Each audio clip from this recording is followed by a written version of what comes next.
তুমি কি জানো পৃথিবীর গভীর সমুদ্রের নিচে বাস করে এক অদ্ভুত সৃষ্টিরা যাদের বলা হয় মারিদ জিন।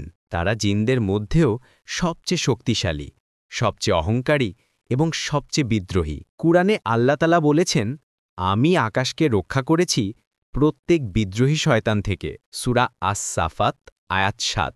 এই আয়াতে যে বিদ্রোহী শয়তান, সেটিই হল মারিদ জিন। তারা একসময় আকাশে উঠে আল্লাহর আদেশ শুনতে চাইত, কিন্তু এখন তারা আগুনের শিখায় তাড়িত হয় আর মানুষের ক্ষতি করার জন্য সুযোগ খোঁজে। অনেক জাদুকর বা তান্ত্রিকরা এদের ডেকে আনার চেষ্টা করে, কিন্তু তারা জানে না মারিদ জিন কাউকে সাহায্য করে না, বরং ধ্বংস করে দেয়। তাদের থেকে নিরাপদ থাকার একমাত্র উপায় আয়াতুল কুরসি, সূরা আল বাকারা, দরুদ শরীফ এবং নিয়মিত নামাজ।